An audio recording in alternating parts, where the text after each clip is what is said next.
Sa loob ng silid-aralan ni Logan, matindi ang tensyon habang nag-uusap sina Patrick, Logan, Dwayne, at Henkel tungkol sa pagsasanay at pagpapalawak ng militar. Sinabi ni Logan na nakapili sila ng mga 300 recruit na may natatanging talento, at sinasanay nila ang mga ito ng hiwalay ng walang agarang mga tungkulin. Itinaas ni Patrick ang kanyang kilay at tinanong kung talagang naniniwala si Logan na ang 300 recruit ay karapat-dapat maging mga kabalyero. Tumango si Logan ng may katiyakan, walang pag-aalinlangan. Nagulat si Dwayne sa bilang at sinabi na tila napakarami nito. Habang si Henkel ay nagsabi, tinawag itong isang walang katotohanang bilang. Nangatuwiran si Henkel na kahit ang mga sundalo ay magsanay ng matindi sa loob ng 10 taon, isa lamang sa 100 ng Magi gising ang kanilang force. Ito ay nangangahulugan lang ng mga 10 kabalyero mula sa 1,000 sundalo, isang ratio na ikinagulat ni Dwayne.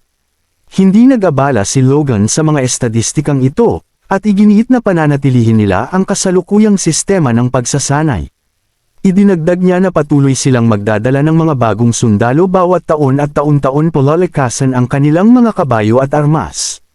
Hindi napigilan ni Dwayne ang kanyang pagkabigo at sinabi na sinasayang ni Logan ang pera sa mapayapang panahong ito. Si Patrick ay nagbigay ng kanyang opinyon, pinaalalahanan si Logan na ang kanilang pamilya ay nasa panahon ng malaking pag-unlad, at ang anumang labis na pagpapalawak ng militar ay maaaring magdulot ng galit sa mga karatig na teritoryo. Ngunit nananatiling matatag si Logan, sumasagot na ang mga teritoryong iyon ay gagawa ng dahilan upang sila ay galitin anuman ang kanilang mapayapang intensyon. Nagtataka si Patrick, nagtanong para sa karagdagang paliwanag. Ipinaliwanag ni Logan na ngayon, na ang teritoryo ng McLean ay ganap ng masagana at ang ilang desyerto ay naging matabang lupa. Walang paraan na mananahimik ang sakam ng mga Visconti ng Sylvan at Pareda. Idinagdag niya na ang mga Visconti na ito ay mayroon ng sapat na dahilan upang kumilos. Sumingit si Henkel, sinasabing wala silang dahilan. Wala silang ginawa upang galitin ang mga teritoryong ito. Gayunpaman, biglang sumigaw si Dwayne, pinutol si Henkel. Iginiit niya na ang tunay na isyo ay ang pagdagsa ng mga refugee. Kalmadong hinimok ni Logan ang kanyang ama na isaalang-alang ang hindi karaniwang mataas na bilang ng mga refugee na kanilang natanggap kamakailan. At tanungin ang kanyang sarili kung ilan sa kanila ang maaaring nagmula sa Pareda o Sylvan. Iminungkahi niya na kung siya ang nasa kanilang lugar, gagamitin niya ito bilang perpektong dahilan upang kumilos. Galit na sumigaw si Dwayne kay Logan, hinihingi na malaman kung bakit hindi niya pinigilan ang sitwasyon kung alam niya ito. Gayunpaman, tila na pagsama-sama ni Patrick ang mga piraso, ang kanyang ekspresyon ay dumidilim. Tinanong niya si Logan ng direkta kung layunin niyang magsimula ng digmaan mula sa simula pa lamang. Ang sagot ni Logan ay tuwiran. Sila ay mga kaaway na kailangan nilang harapin sa kalaunan.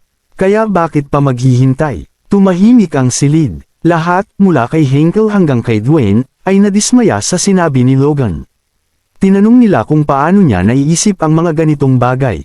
Si Patrick, nakahawak ang kamay sa kanyang ulo, tahimik na nagtatanong kung ibinigay niya ang kanyang awtoridad ng masyadong maaga. Biglang pumasok si Rick sa silid, hinahanap si Logan. Lumingon si Logan, at sinabi ni Rick ang unang bahagi ng kanyang apurahang mensahe. Nagpadala ang Pareda at Sylvan ng mga sugo, nag-iwan ng pagtataka sa lahat sa silid maliban kay Logan. Nang marinig ito, naglagay si Logan ng malamig na tingin, at sinabi na nagsimulan na ang mga bagay. Sinabi niya sa lahat na dapat nilang pag-usapan kung paano nila haharapin ito sa hinaharap. Sa labas ng tarangkahan ng lungsod, 2 watawat ang kamakaway sa hangin. Ang isa ay nagtataglay ng imahe ng isang apoy sa likod ng 2 magkasalubong na espada, at ang isa pa ay nagtatampok ng isang ibon na lumilipad sa ibabaw ng parehong apoy. Ang mga bandila na ito ay pag-aari ng mga sugo ng 2 magkaribal na Visconti, na inihahatid patungo sa kastilyo ng McLean. Habang naglalakad ang mga sugo sa lungsod, namamangha sila sa kakaibang kagandahan nito, nagkomento na hindi pa sila nakatagpo ng lugar na katulad nito. Napansin nila kung paano maayos na nakaayos ang mga bahay sa paligid ng isang malawak na sangandaan. Bagaman kulang ang lungsod sa pinongkarangyaan ng isang malaking metropolis, nagtataglay ito ng isang matigas na kasariwaan na talagang kaakit-akit. Higit sa lahat, ang mga karaniwang tao ay tila karaniwang malinis at masaya para sa isang lugar na ganito. Sa pagmamasid sa lahat ng ito, napagpasyahan ng mga sugo na ang lungsod na ito ay tiyak na karapat-dapat na sakupin. Sinubukan ng isa sa mga sugo na makipag-usap sa isang sundalo, nagkomento kung gaano kaganda ang lungsod. Idinagdag niya na hindi niya alam kung sino ang nakaisip ng ideya para sa disenyo nito, ngunit tinawag itong isang kahangahangang pagsisikap. Sumang-ayon ang sundalo, pinatutunayan na ang kredito ay buong-buo na pag-aari ng unang batang Panginoon. Nagulat ang sugo, nagpahayag ng hindi kapani-paniwala, itinuturo na ang unang batang Panginoon ay halos 20 taong gulang pa lamang. Kinumpirma ng sundalo ng may pagmamalaki, pinupuri ang pambihirang kakayahan ni Logan. Ipinaliwanag niya na si Logan ay mas advanced kaysa sa sinumang ibang prinsipe ng kanyang edad, patuloy na inuuna ang kapakanan ng lupa at ng mga tao nito. Bagaman mahigpit siya sa pagsasanay sa kanyang mga sundalo, si Logan ay lubos ding nagproprotekta sa kanila, ginagamit ang kanyang pambihirang lakas upang protektahan sila sa panahon ng krisis. Bukod dito, nagdala siya ng kahangahangang pag-unlad sa lupain, nakakuha ng katapatan at paghanga ng lahat ng naglilingkod sa kanya. Patuloy ang pagsasalita ng sundalo, sinasabi sa mga sugo na sasabihin niya sa kanila ang isang anekdota. Isang anekdota upang hindi sila mainip sa kanilang paglalakbay patungo sa kastilyo, at nagsimula siyang magsabi ng isang bagay tungkol sa mga kabayanihan ni Logan sa huling digmaan. Ngunit ayaw man lang itong marinig ng mga sugo, halos gustong sabihin sa sundalo na siya ay isang baliw at dapat siyang tumigil. Sa silid ng pulong, nagpakita ang mga sugo sa harap ni Logan at Patrick, na bumati sa kanila, pinasalamatan sila sa paglalakbay ng napakalayo. Pagkatapos ay sinabi ni Logan na tila pagod na pagod ang mga sugo. At tinanong sila kung maayos sila, kung saan sumagot sila na sila ay maayos. At may ilang maputlang ekspresyon sa kanilang mga mukha. Sinabi nila kay Logan na talagang mayroon siyang kahangahangang mga sundalo. Gayunpaman, tila gusto ng mga sugo na dumiretso sa negosyo, sinasabi na hindi nila mapaghihintay ang lahat ng tao sa silid, kaya dapat silang dumiretso sa punto. Sinabi ng mga sugo na hinihiling nila ang pagbabalik ng mga nakatakas na refugee, at para sa pag-iwas sa pag-ulit, hinihiling nila ang control sa Tesran Plains, kasama ang timog na bahagi ng nakultivate na lupa, ang lupa na katabi ng Parada. Nang marinig ito, tumingin lang sina Logan at Patrick na may hindi nasisiyahang tingin sa kanilang mga mukha. Habang naghahanda si Logan na sumagot, iniisip niya kung ano talaga ang ibig sabihin ng mga sugo sa kanilang sinabi. Isuko ang buong kastilyo, at kalahati ng maunlad na lupa, para silang humihiling ng digmaan. Nang mapagtanto ito, binalingan ni Logan ang kanyang ama, iniisip kung paano niya sinabi na mangyayari ito. At si Patrick ay nakatingin pabalik na may pawis na tumutulo sa kanyang pisngi. Nang mapagtanto ni Patrick na tama si Logan, tumanggo na lang siya bilang pagsang-ayon. Habang nagbubulungan sina Logan at Patrick sa balkonahe, nakita ni Henkel na sila ay abala, kaya nagpasya siyang kontrolin ang sitwasyon pansamantala. Sa isang autoritaryang tindig, at walang takot sa kanyang boses, binalingan niya ang mga sugo. At tinanong kung talagang gusto ni na Sylvan at Parada na makipagdigma sa McLean ngayon. Pagkatapos sabihin ito, naging maingay ang silid. Lahat ng nasa loob ay tinawag na baliw ang mga sugo at sinabing umalis sila sa kastilyo. Ang isa sa mga sugo ay labis na natakot kaya itinuro niya ang kanyang daliri kay Logan at Patrick. Sinasabing hindi nila maaaring takutin ang mga sugo ng ganito, at kung ayaw nila ng digmaan, dapat nilang paalisan ang mga kabalyero. Nang marinig ito, nagalit si Patrick, ngunit pinanatili ang kanyang kalmado. Nakatitig sa mga sugo na may malamig na tingin, at sinabing sila lang ang nagdedeklara ng digmaan. At ang mga McLean ay hindi natatakot sa digmaan. Ang sugo ay nagpatuloy pa, sinasabi kay Patrick na kung mangyari iyon. Ang mga McLean ay may iwan lamang na abo, tinatanong si Patrick kung talagang ninanais niya ang pagkawasak.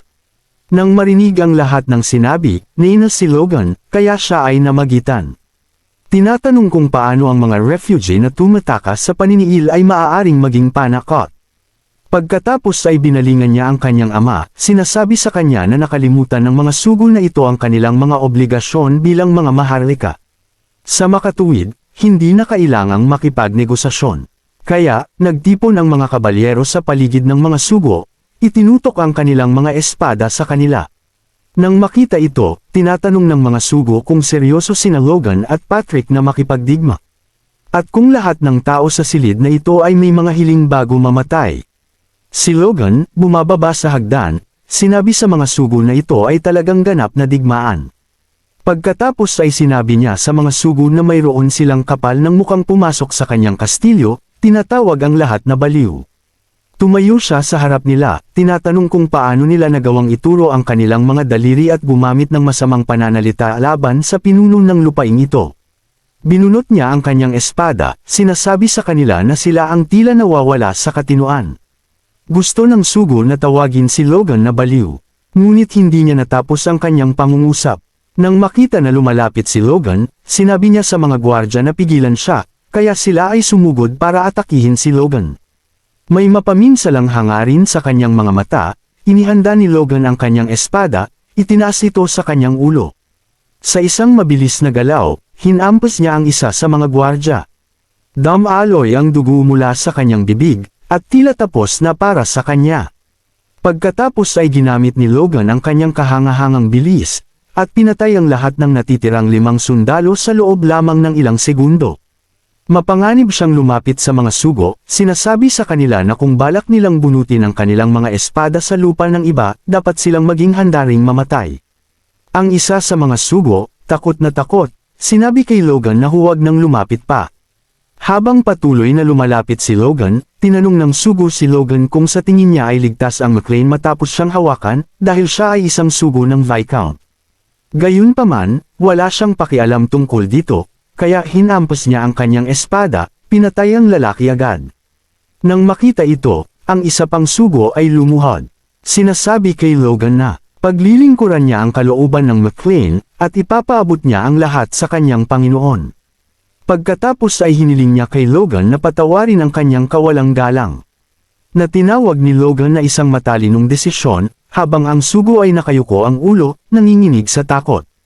Pagkatapos ay binalingan ni Logan ang kanyang ama, tumanggo bilang pagsang-ayon. Gumanti ang kanyang ama, tumanggo rin, pagkatapos nito ay sinabi niya sa mga kabalyero na maghanda para sa digmaan. At ang lahat ay nagsimulang magsaya, handang lumaban at mamatay para sa mga McLean.